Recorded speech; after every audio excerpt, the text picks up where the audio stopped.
Hello दोस्तों, स्वागत है आपका हमारे यूट्यूब चैनल पर। आज हम लोग करने वाले हैं महत्वपूर्ण प्रश्नों को, जो हमारी आगामी परीक्षाओं के लिए बहुत रामबाण साबित होंगे। आप लोग इस वीडियो को पूरा देखिए। चलिए शुरू करते हैं। किस हड़प्पाकालीन पुरास्थल से जुटे हुए खेत के साक्ष्य प्राप्त हुए हैं? आपके ऑप्शन है रोपड़, कालीबंगा, हड़प्पा, लोथल।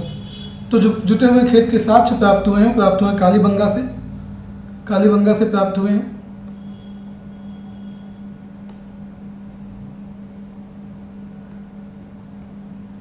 कालीबंगा से प्राप्त हुए हैं। कालीबंगा राजस्थान में स्थित है। रोपड़ है पंजाब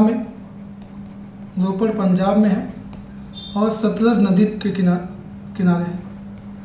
सतलज नदी के किनारे पंजाब। हड़प्पा पाकिस्तान के पंजाब प्रांत में है और रावी नदी के किनारे। लोथल गुजरात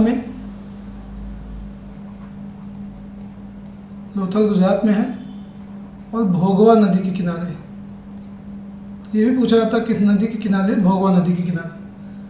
अगला क्वेश्चन है, तूतीय हिंद के नाम से विख्यात अमीर खुसरो का जन्म कहाँ हुआ था? तूतीय हिंद के नाम से विख्यात अमीर खुसरो का जन्म कहाँ हुआ था? आपके ऑप्शन है पाटलिपुत्र, पटियाला या इनमें से कोई नहीं। तो इनका जन्म हुआ था पटियाली में। अमीर खुसरो का जो है वर्तमान में यह स्थान जो है कासगंज जिले में पड़ता है। वर्तमान में यह जो स्थान है उत्तर प्रदेश के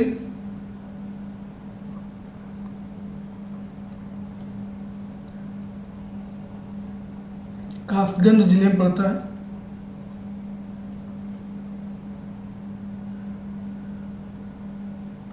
उत्तर प्रदेश के कासगंज जिले में पड़ता है।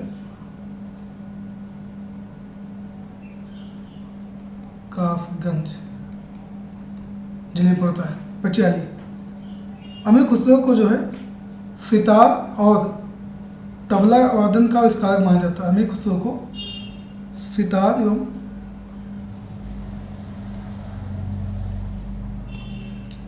तबला वादन का आविष्कारक माना जाता है।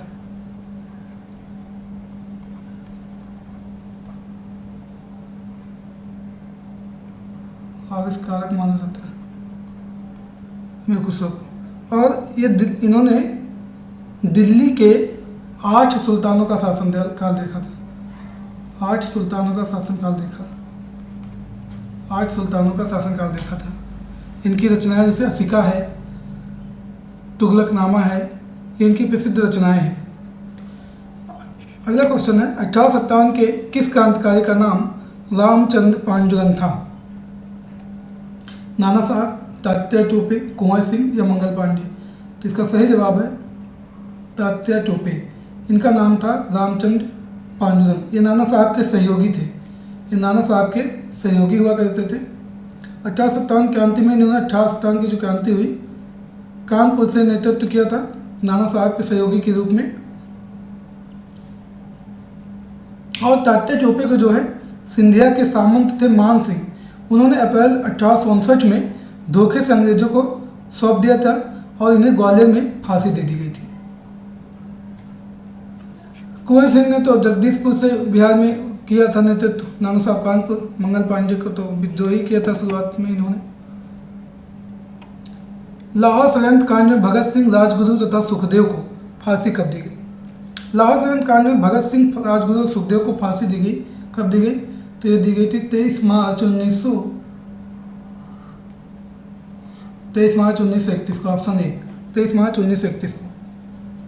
जो लाहौर षड्यंत्र केस था, ये सैंडर्स की हत्या तथा क्रांतिकारियों द्वारा किए गए अन्य अपराधों के लिए जुलाई 1929 को शुरू हुआ था। ये जो है लाहौर षड्यंत्र के सैंडर्स की हत्या के लिए जो है और अन्य अपराधों के लिए शुरू किया गया था। कब शुरू किया गया था लाहौर षड्यंत्र केस? 1929। लाहौर षड्यंत्र कब का है? 1929 का है। और यह मुकदमा जो है लाहौर सेंट्रल जेल के में चला था। कहाँ पे चला? लाहौर सेंट्रल जेल में चला था। स्पेशल मजिस्ट्रेट राय साहब पंडित श्री कृष्ण की कोर्ट में चला था। राय साहब पंडित श्री कृष्ण की कोर्ट में चला था, लाहौर में ही चला था। पंडित राय साहब श्री कृष्ण की कोर्ट में चला था।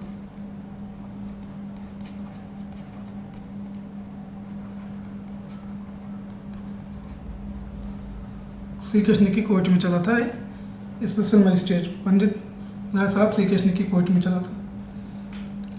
अगला क्वेश्चन है, सूची 1 को सूची 2 से मिलाना है। उगते हुए सूर्य का देश किसको कहते हैं?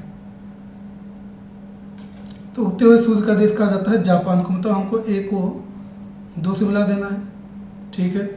फिर दूसरा अर्धरात्रि के सूर्य का देश, हाँ तो इसको मिला देंगे हम लोग नॉर्वे से, ठीक है। सूर्य ग्रहण कब होता है? तो सूर्य ग्रहण केवल हमेशा अमावस्या को होता है, इसको इससे मिला दो। और चंद्र ग्रहण कब होता है? D को 3 से मिला दो। तो इस प्रकार देखते हैं, तो ऑप्शन का 1 का 2, तो जिसमें 1 का 2 होगा तो एक ही ऑप्शन है, इसमें 1 का 2 है, यही सही होगा। एंथ्रासाइट कोयले का सर्वोत्तम प्रकार है, जबकि कोयले का सामान्य प्रकार इनमें से कौन सा है? तो एंथ्रासाइट तो बताया कोयले का जो है सर्वोत्तम प्रकार है। कोयले का सामान्य प्रकार कौन सा है? तो कोयले का सामान्य प्रकार है बिटुमिनस। बिटुमिनस। भारत का जो 98% कोयला है कहाँ पाया जाता है भैया? गोंडवाना क्रम की चट्टानों में। तो कोयले के लिए गोंडवाना क्रम की चट्टानें और खनिज के लिए धारवाड़ क्रम की चट्टानें। खनिज के लिए कौन सी चट्टानें हैं? धारवाड़ क्रम की चट्टानें।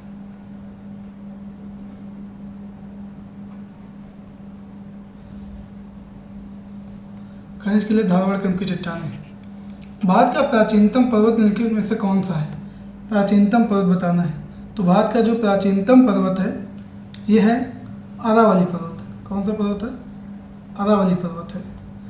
विश्व के प्राचीनतम पर्वतों में से एक है, और इसको जो है अवशिष्ट पर्वत भी कहते हैं। अवशिष्ट पर्वत भी कहते हैं। अवशिष्ट पर्वत भी कहते हैं। अरावली पर्वत को अवशिष्ट पर्वत भी कहते हैं। ये जो है उत्तरी गुजरात के पालनपुर से प्रारंभ होकर, ये जो है गुजरात के पालनपुर से प्रारंभ होकर अजमेर होते हुए दिल्ली तक लगभग गई है। दिल्ली तक, उत्तरी गुजरात के पालनपुर से लेकर अजमेर होते हुए दिल्ली तक गई है, और ये दिल्ली तक करीब 800 किलोमीटर क्षेत्र में फैली है। दिल्ली तक, पालनपुर से दिल्ली तक कितने किलोमीटर क्षेत्र में फैली है? 800 किलोमीटर क्षेत्र में फैली है। और इसका जो सर्वोच्च शिखर है, सर्वोच्च शिखर है गुरु शिखर। अरावली पर्वत का अगर सर्वोच्च शिखर पूछा जाए तो अरावली पर्वत का सर्वोच्च शिखर है गुरु शिखर। राजस्थान में है गुरु शिखर। अरावली पर्वत का सर्वोच्च शिखर कौन सा है? गुरु शिखर है। अगले प्रश्न की ओर बढ़ते हैं हम लोग। भारत का एकमात्र स्थान जहाँ टिन का उत्पादन किया जाता है। भारत का एकमात्र राज्य जहाँ स्थान जहाँ टिन का उत्पादन किया जाता है। तो आप लोग देखिए ऑप्शन में सलेम, जावर, बस्तर, रीवा। तो एकमात्र टिन उत्पादक राज्य है छत्तीसगढ़, बस्तर। तो इसका सही जवाब है बस्तर। संपूर्ण भंडार उत्पादन छत्तीसगढ़ के बस्तर जिले में होता है। टिन का एकमात्र उत्पादन राज्य, बहुत महत्वपूर्ण है, याद रखिए आप लोग। निम्नलिखित में से कौन सा बायोम सबसे कम जैव विविधता एवं जैव भार वाला बायोम है? तो कौन सा है? टुंजा बायोम। टुंजा बायोम में सबसे कम जैव विविधता, इतना ज़्यादा ठंडा होने की वजह से यहाँ कुछ मिलता नहीं ज़्यादा, तो सबसे कम जैव विविधता एवं सबसे कम जैव भार इसे मिलता है टुंजा बायोम में। ये जो है अधिकांश समय हिमाच्छादित रहने के कारण यहाँ पर जीव जंतु एवं वनस्पतियों का विकास जो है न्यूनतम होता है। तो यहाँ पे क्या मिलेंगे? जैसे काई, लाइकेन, छोटी झाड़ियाँ, ये सब मिलते हैं। हम कह सकते हैं यहाँ पे बहुत, तो ये काई, लाइकेन, छोटी झाड़ियाँ, यही सब मिलते हैं यहाँ पे। देखिए लाइकेन होता है, ये वायु प्रदूषण का सबसे अच्छा सूचक है। कई बार प्रश्न पूछा गया है, तो वायु प्रदूषण का सबसे अच्छा सूचक है। कहने का मतलब यह है कि जहाँ पे वायु प्रदूषण होगा वहाँ लाइकेन आपको नहीं मिलेगा। चलिए अगला प्रश्न की तरफ चलते हैं। अनुच्छेद 25 का संबंध किससे है? अनुच्छेद 25 अनुच्छेद 25 का संबंध किससे है? तो अनुच्छेद 25 का संबंध है ऑप्शन ए संपत्ति के अधिकार से। संपत्ति का अधिकार तो मूल अधिकार रहा नहीं, क्योंकि अब एक बचा है। संपत्ति अधिकार अब एक विधिक अधिकार है। संपत्ति का अधिकार एक विधिक अधिकार है। अल्पसंख्यकों की सुरक्षा से है, नहीं। समानता का अधिकार से, तो अनुच्छेद 14 से 18 में है। तो ये धर्म की स्वतंत्रता से। 25 का संबंध किससे है? धर्म की स्वतंत्रता से है। भारतीय संविधान परिषद के सृजन या समापन हेतु संविधान के किस अनुच्छेद में वोटिंग प्रक्रिया के तहत किया जाता है? तो जो है अनुच्छेद 169 के तहत। अनुच्छेद 169 के तहत किसी राज्य में विधान परिषद के सृजन या उत्सादन मतलब कि समापन का प्रावधान करता है। अनुच्छेद 368 संविधान संशोधन प्रक्रिया। तो 168 के तहत विधान किसी राज्य में 169 के तहत किसी राज्य में विधान परिषद का गठन या समापन किया जाएगा। योजना अवकाश की अवधि क्या है? योजना अवकाश की अवधि 1966 से 1969। प्रथम पंचवर्षीय योजना काल क्या है? कार्य का शुरू हुआ 1951 से 1956। द्वितीय 1956 से 1961। तृतीय 1961 से 1966। तो 1963 के बाद 1966 से 1969 के बीच जो चला था, ये योजना अवकाश का समय चला। योजना अवकाश 1966 से 1969, ये योजना अवकाश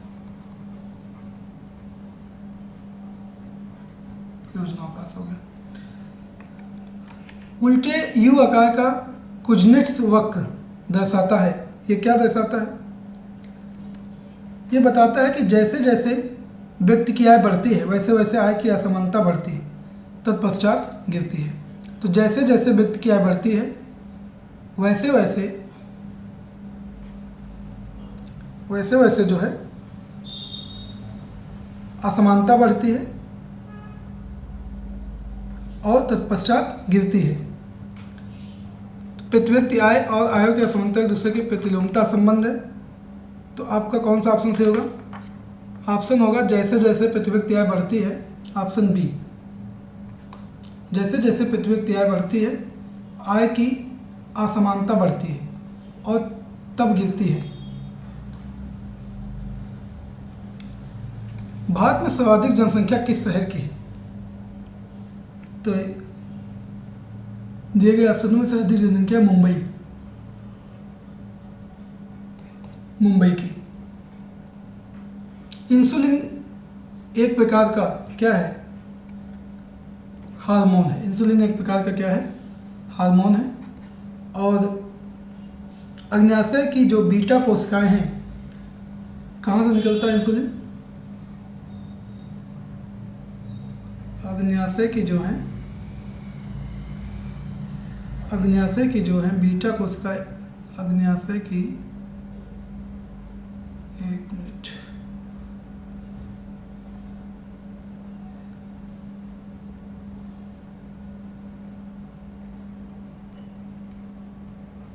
अग्न्याशय की जो है बीटा कोशिकाएं, अग्न्याशय की बीटा कोशिकाओं से निकलता है। अग्न्याशय की बीटा कोशिकाओं से इसका स्रावन होता है।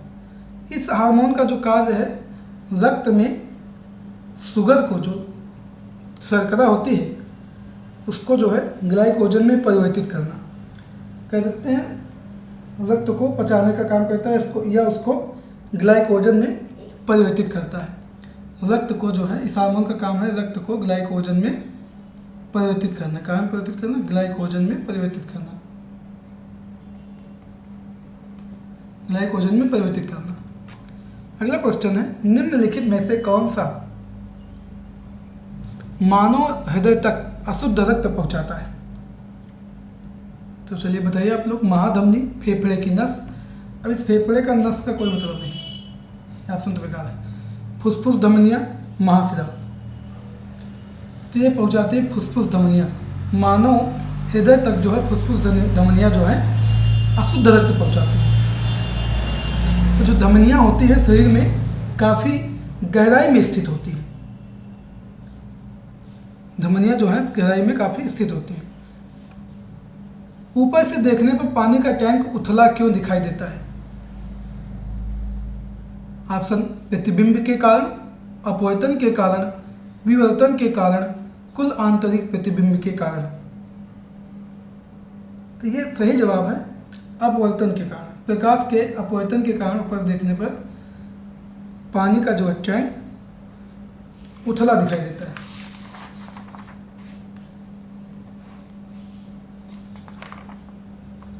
जल में क्षण का जैसे तिरछा दिखाई देना, सूर्योदय के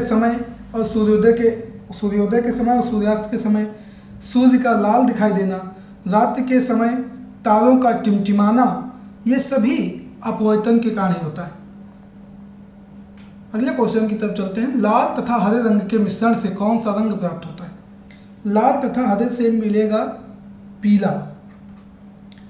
लाल तथा हरे से मिलेगा पीला। देखिए लाल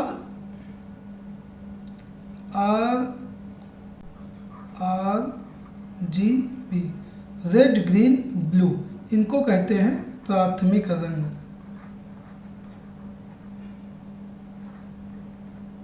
लाल, हरा और नीला को कहते हैं प्राथमिक रंग। तो लाल और हरा को मिला के मिलता है पीला। लाल हरा को मिला दे कौन मिलेगा? मतलब लाल और हरा को मिला दो तो मिलेगा आपको पीला। हरा और नीला मिला दे अगर, हरा और नीला, ग्रीन एंड ब्लू, तो ये मिलेगा पीकॉक नीला।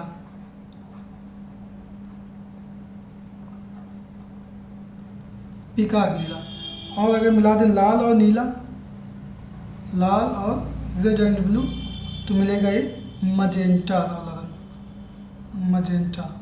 तो ये रंग मिल जाते हैं। अगला क्वेश्चन है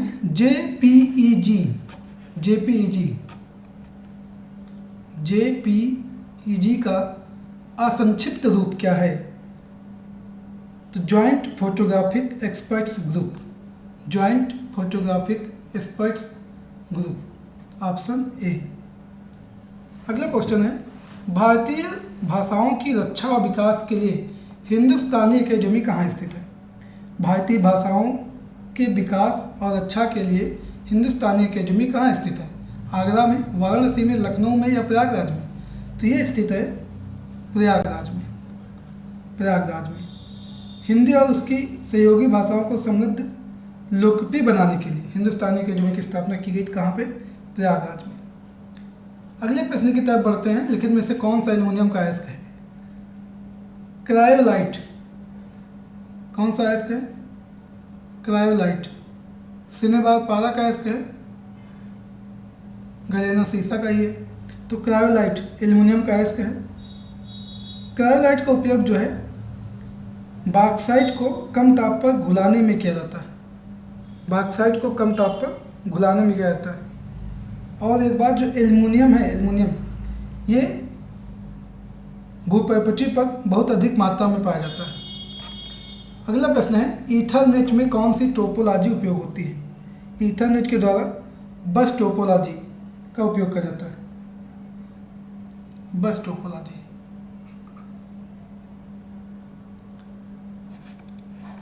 अगला प्रश्न है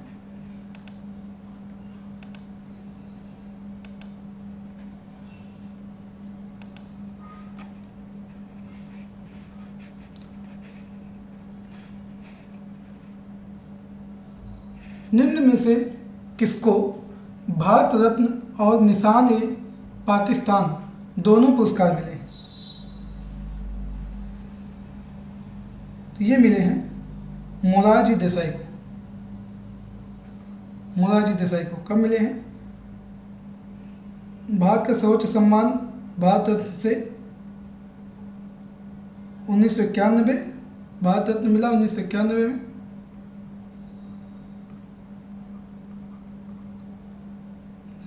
और 1990 में जो है निशान-ए-पाकिस्तान से भी सम्मानित किया गया था। प्रतिवर्ष राष्ट्रीय एकता दिवस का आयोजन किया जाता है। किसके जन्म दिवस का अवसर किया जाता है? तो 31 अक्टूबर किया जाता है। सरदार वल्लभ भाई पटेल के जन्म दिवस पर। उत्तर प्रदेश के किस जिले में यूरेनियम के सीमित भंडार पाए जाते हैं? तो उत्तर प्रदेश के जिले में पाए जाते हैं ललितपुर में यूरेनियम के सीमित भंडार पाए जाते हैं।